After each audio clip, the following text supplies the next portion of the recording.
CNBC आवाज Motilal Oswal studios में आपका स्वागत है। नमस्कार, मैं हूं आपके साथ आशीष चतुर्वेदी और आप देख रहे हैं खिलाड़ी नंबर 1। मार्केट्स में हफ्ते के आखिरी कारोबारी दिन, हालांकि कल थोड़ी सी रिकवरी आई गई थी, अच्छे ट्रेड के साथ कारोबार है, ऑलमोस्ट डे हाई के करीब हैं। थोड़ी सी बढ़िया बढ़त आपको 150 अंकों की निफ्टी पर नजर आएगी और पूरे मार्केट के एक्शन को चलिए वॉल पर बड़े विस्तार से समझते हैं। निफ्टी बैंक का चार्ट आएगा इंट्राडे, आपकी स्क्रीन पर देखिएगा बड़े ध्यान से। निफ्टी बैंक को 140 अंकों की बढ़त देखने को मिल रही है, लेकिन अगेन डे हाई के करीब है। मार्केट का मूड काफ़ी हद तक सुधरा है। कल निफ्टी बैंक में रिकवरी भी बहुत बढ़िया देखने को मिली थी।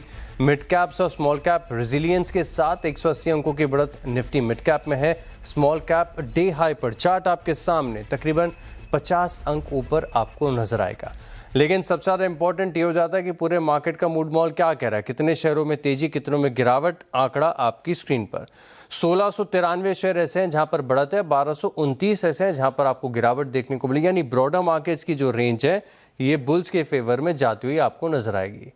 समझते पूरे मार्केट के एक्शन को, किस सेक्टर में क्या है खास। तो इंडिया वेक्स कूल ऑफ हुआ है 1.5%, लेकिन इस पूरी तस्वीर को अगर आप बड़े ध्यान से देखें ना, तो आज आपका स्टार जो चमकता हुआ है वो है निफ्टी आईटी इंडेक्स। बहुत वेल करेक्टेड है, टूटा हुआ इंडेक्स है, लेकिन आज बड़ी रिकवरी तकरीबन 2% की, 600 अंक ऊपर निफ्टी आईटी इंडेक्स आपको नजर आएगा।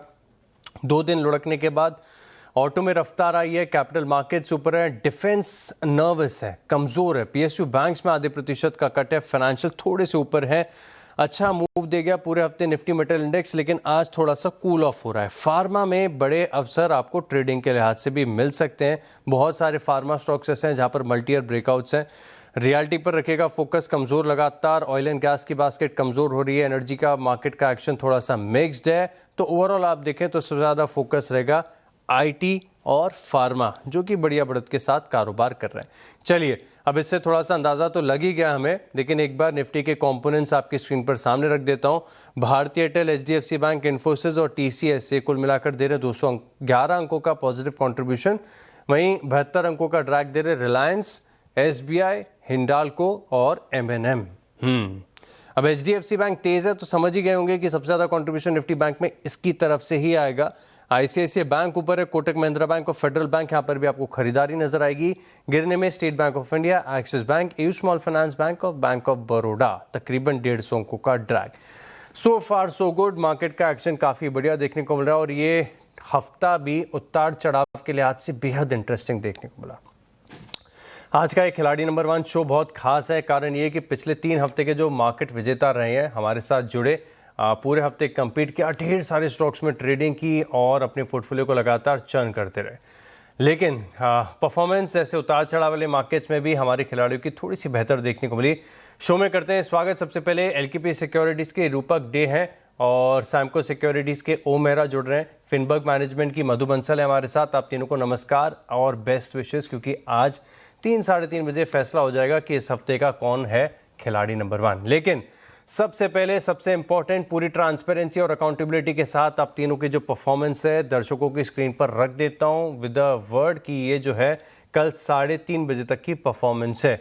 एक्सपेक्ट करिएगा कि जब थोड़ी सी देर बाद हम एक चेक लेके देखें तब इसमें थोड़ा सा बदलाव आपको नजर आएगा। ओम मेरा लीड कर रहे हैं, बड़े गेंस हैं, 6% के काबिले तारीफ परफॉर्मेंस। मधु बंसल के पोर्टफोलियो में स्टेडी रिटर्न्स, हफ्ते की शुरुआत से 3%, 2% के आसपास के गेंस यहाँ पर नजर आए, लेकिन 1-2 ट्रेड जो पेन दे गए रूपक जी के पोर्टफोलियो में, उनका नुकसान और तकरीबन 6% नीचे इनका पोर्टफोलियो फिलहाल के लिए आपको नजर आएगा। अब करते हैं खेल की शुरुआत और सबसे पहले स्क्रीन पर आएगा ओम मेहरा का पोर्टफोलियो। इसे बड़े ध्यान से देखते हैं। विनिंग पोर्टफोलियो है, 6% के गेंस। क्या क्या किया कल शो के दौरान और शो के बाद?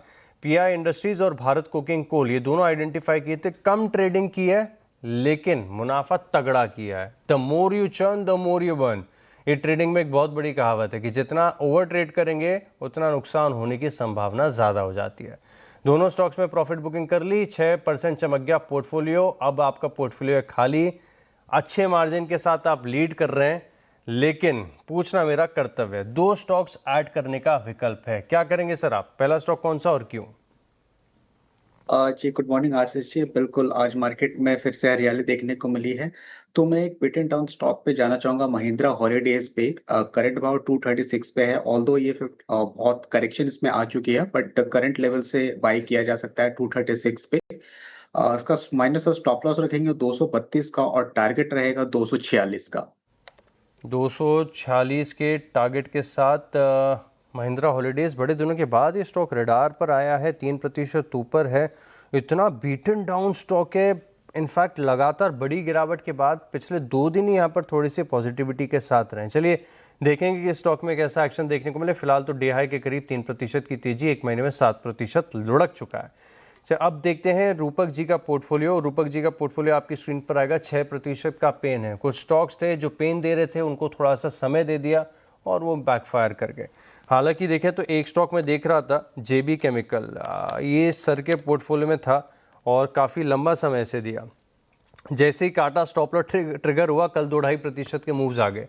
अब गॉडफ्रे फिलिप्स ये होल्ड है, गैब्रियल इंडिया ये भी होल्ड है। फिजिक्स वाला को कर लिया है खेल के नियमों के अनुसार एग्जिट, क्योंकि शो से पहले आपके पास 2 ओपन पोजीशन से ज़्यादा नहीं हो सकती है। विकल्प आपके पास बच रहा है एक शेयर को ऐड करने के लिए। सर, एक कन्विक्शन वाला स्टॉक चाहिए, गैब्रियल और गॉडफ्रे, इन पर पहले अपडेट दीजिए। और नया स्टॉक कौन सा जोड़ेंगे? गैब्रियल गॉड पे दोनों का ही क्योंकि चार्ट बरकरार है और ब्रेकडाउन आया नहीं, तब तक होल्ड करना चाहूंगा। अपमूव एक्सपेक्टेशन अभी भी है अपमूव का। तो नया स्टॉक मैं ऐड करना चाहूंगा एसीआई। ये स्टॉक 2-3 दिनों का कंसोलिडेशन के बाद वापस एक बार गेम में वापस ही देखने को मिल रहा है। तो मुझे लगता है कि सिग्निफिकेंट अपमूव आ सकता है इस स्टॉक में। बाई की सलाह रहेगी around current market price 335.50। Target रहेगा अपसाइड पे 370 का और नीचे स्टॉप लॉस रखना चाहूंगा 324 का। 324 छोटे स्टॉप लॉस के साथ, बड़े टारगेट्स की उम्मीद है 370 के टारगेट्स के लिए। Shipping corporation of India. अच्छा, इस स्टॉक की एक खास बात मैं आपको बताता हूँ। ये नतीजे से एक दिन पहले चला था। नतीजे जब आए थे तो बहुत बड़ा मूव यहाँ पर देखने को मिला और उसके बाद 1-2 दिन थोड़े से साइडवेज। आज दोबारा से हल्की सी तेजी का प्रयास कर रहा है। 2.5-3% की तेजी देखने को मिल रही है। देखेंगे क्या एक्शन होता है। रूपक जी, आपका पोर्टफोलियो तो फिलहाल के लिए पूरा हो गया है। अगर आप गैब्रियल या गॉडफ्रे में से किसी स्टॉक को क्लोज करना चाहें तो हमारी टीम को ज़रूर अलर्ट करिएगा। तब तक एक काम करते हैं, मधु जी का पोर्टफोलियो देखते हैं और 3.5% के आसपास के गेंस इनके पोर्टफोलियो में स्टेडी रिटर्न्स है, बढ़िया है। हालांकि बहुत पीछे चल रही है उमेरा से। ऑयल इंडिया और टेक्समैको रेल दोनों स्टॉक्स में प्रॉफिट बुकिंग कर ली। आपका भी पोर्टफोलियो फिलहाल के लिए खाली है। विकल्प है 2 शेयरों को जोड़ने का। पहला स्टॉक कौन सा और क्यों? जी, मैं पहला स्टॉक अपना एमसीएक्स में पोजीशन बनाना चाहूंगी। काफी स्ट्रॉन्ग चार्ट मुझे लग रहा है, जैसे भी मार्केट रही है पिछले दिनों, लेकिन चार्ट ने कंसिस्टेंटली एक अच्छा परफॉर्मेंस शो किया है। तो मुझे ऐसा लगता है कि आगे भी आने वाले टाइम में एमसीएक्स में अच्छा पोजीशन बन सकती है। करंटली 3404 के आसपास ट्रेड करता हुआ ये स्टॉक 3650 तक जाने की उम्मीद रखता है और स्टॉप लॉस इसमें छोटा सा मैं रखकर चलना चाहूंगी 3335 का। 3,335 के स्टॉप लॉस के साथ 3,560 रुपये का टारगेट। एमसीएक्स लगातार every day all time high breakout यहाँ पर देखने को मिल रहा है। क्या एक तरफा मूव देखने को मिला। एक बार इसका हो सकता है तो लंबी अवधि का चार्ट दिखाता हूँ, 6 महीने का, 1 साल का, क्या आउट परफॉर्म हो रहा है। इनफैक्ट एक कैपिटल मार्केट की थीम सीएनबीसी आवाज़ पर बहुत ही वेल डिस्कस्ड है। काफ़ी बार आपको बताते कि मौके आपको यहाँ पर भरपूर है कमाई के। 6 महीने में एमसीएक्स जैसा भारी भरकम स्टॉक्स 75% ऊपर है। ये तो 6 महीने का चार्ट देख रहे हैं, हार्डली कोई डिप्स यहाँ पर देखने को मिली। और 1 साल में देखिए, स्क्रीन पर आ रहा है बेहतरीन तरीके से डेटा।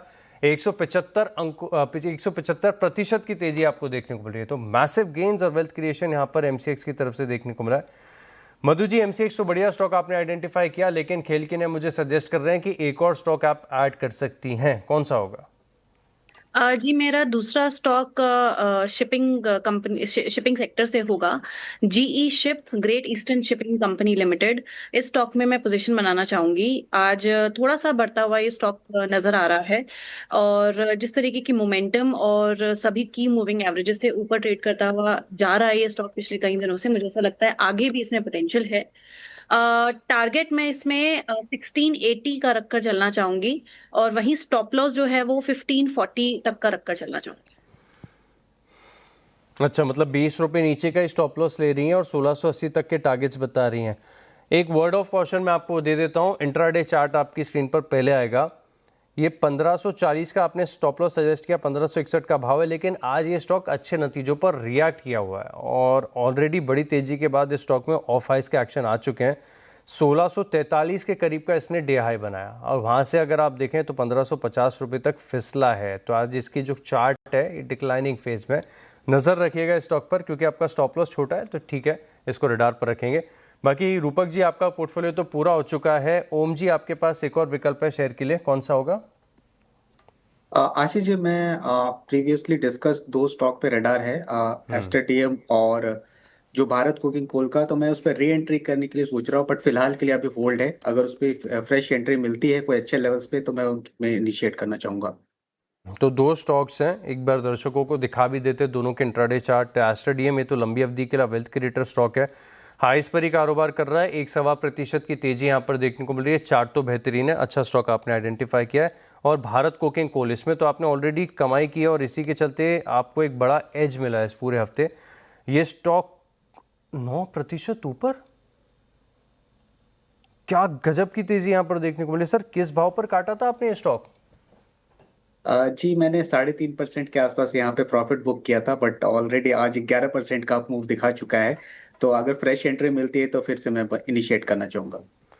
35, हमारी टीम इतनी तेज है, तुरंत आपका डेटा पूरा निकाल लिया उन्होंने।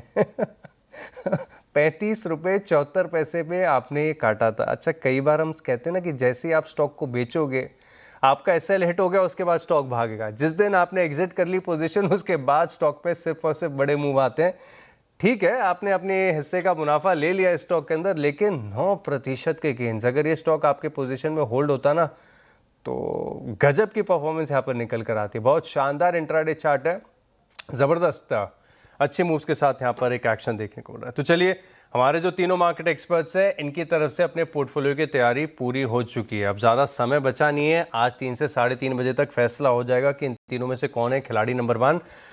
लेकिन अब एक काम करते हैं और छोटे से ब्रेक के लिए रुक रहे हैं, लेकिन ब्रेक से पहले मार्केट की इस रोलर कोस्टर राइड में आपका पोर्टफोलियो कितना रिस्क फ्री है, वो अच्छा है बुरा है, वेदर के लिए कितना तैयार है। अगर आपके पास सही सुरक्षा कवच हो तो फिर डरना मना है। और ये सुनिश्चित करते हैं multi cap funds. Multi cap funds में क्यों निवेश करना चाहिए, इस पर हमारे मैनेजिंग एडिटर अनुज सिंघल ने बात की है एक्सिस एएमसी के नितिन अरोड़ा से। बस जानेंगे एक छोटे से ब्रेक के बाद। चलिए, ब्रेक के बाद आपका स्वागत है। और अब ब्रेक से पहले जो जानकारी हमने आपके साथ शेयर की थी कि सीएनबीसी आवाज के मैनेजिंग एडिटर और एक्सिस एएमसी के नितिन अरोड़ा ने मल्टी कैप फंड्स पर खास बातचीत की है, आइए आपको सुनाते हैं।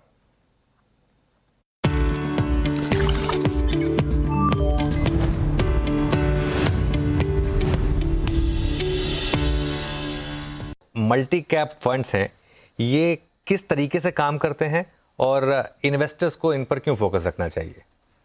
Thank you Anuj ji. I think multi cap जो फंड है वो बहुत ही डाइवर्सिफाइड अक्रॉस मार्केट कैप्स में इन्वेस्ट करता है, क्योंकि हमने देखा है past almost 15 years 20 years history में इंडिया में कि बहुत सारी ऐसी कंपनीज हैं जिन्होंने अलग अलग जगह निवेश किया, चाहे वो मैन्युफैक्चरिंग हुई, चाहे वो कंजम्पशन हुई, चाहे वो एक्सपोर्ट्स हुई। ये 3 मेन थीम है जो हमें लगता है कि मल्टी कैप में काफी अपॉर्चुनिटीज क्रिएट करती हैं।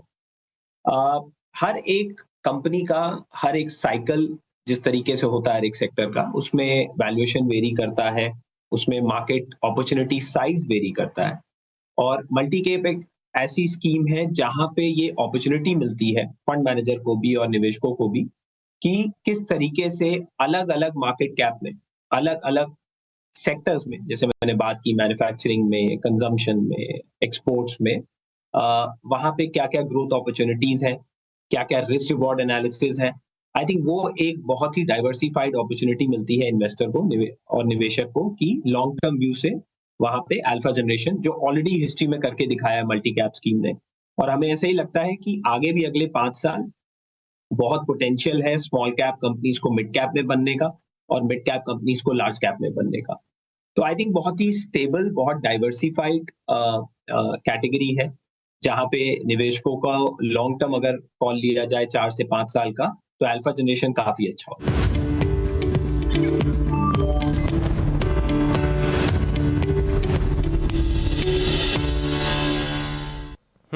तो ये रही मल्टी कैप फंड्स पर खास बातचीत। अब एक काम करते, बहुत छोटे से ब्रेक के लिए रुक रहे हैं, लेकिन ब्रेक के बाद जिस चीज़ का आपको इंतजार होता है, यानी तीनों मार्केट एक्सपर्ट्स के पोर्टफोलियो का रिकैप देखेंगे, साथ ही रिपोर्ट कार्ड भी आपकी स्क्रीन पर आएगी, बस एक छोटे से ब्रेक के बाद।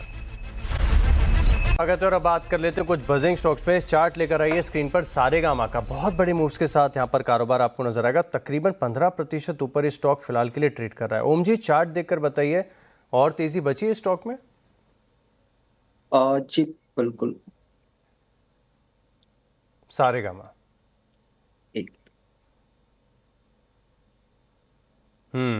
438 रुपए के करीब का भाव चल रहा है, बताइए। जी जी बिल्कुल, यहाँ पे एक राउंडिंग बॉटम फॉर्मेशन यहाँ पे बनता हुआ दिखाई दे रहा है, और प्रीवियसली जो ब्रेकडाउन लेवल्स था 450 के ऊपर, तो ये रिटेस्ट करने के लिए जा रहा है। तो ऑलरेडी 2 दिन के मूव्स में काफी अच्छे परसेंटेज गेन हो गए, तो फ्रेश एंट्री फिलहाल के लिए अभी इस पोजीशन पे नहीं ली जा सकती है। बट हाँ, अगर थोड़ा पुल बैक मिलता है 410 400 के आसपास, जो कि 102 सेशन के बाद एक पुल ऑफ फेज में आएगा, तो वहां पे री एंट्री बनाई जा सकती है। बाकी जो इसके मोमेंटम है इंटैक्ट है, थोड़ी पुल ऑफ में एंट्री ली जा सकती है। रूपक जी, आप चार्ट देखिए HAL का। इसका आज 4 बजे कॉन्फ्रेंस कॉल भी होना है। नतीजे अनुमान से बेहतर थे, लेकिन तेजस की डिलीवरी को लेकर जो एक बड़ा ओवरहैंग बना हुआ है, ये स्टॉक के ऊपर भारी पड़ रहा है। डे लो पर 4.5% नीचे, और लुढ़क सकता है ये स्टॉक। देखिए, रिसेंट करेक्शन के बाद स्टॉक 200 डेज मूविंग एवरेज के पास पहुंच गया, तो मुझे लगता है स्टॉक में स्टेबिलिटी रहेगा यहाँ से। और 4390 का एक स्टॉप लॉस रखना होगा। 4390 क्लोजिंग बेसिस या सस्टेन बेसिस स्टॉप लॉस रहेगा। उसके नीचे आता है तो वीकनेस इंक्रीज हो सकता है, बट अगर 4390 होल्ड कर गया तो रिकवरी पे मुझे लगता है 4850 4900 बहुत जल्दी आ सकता है।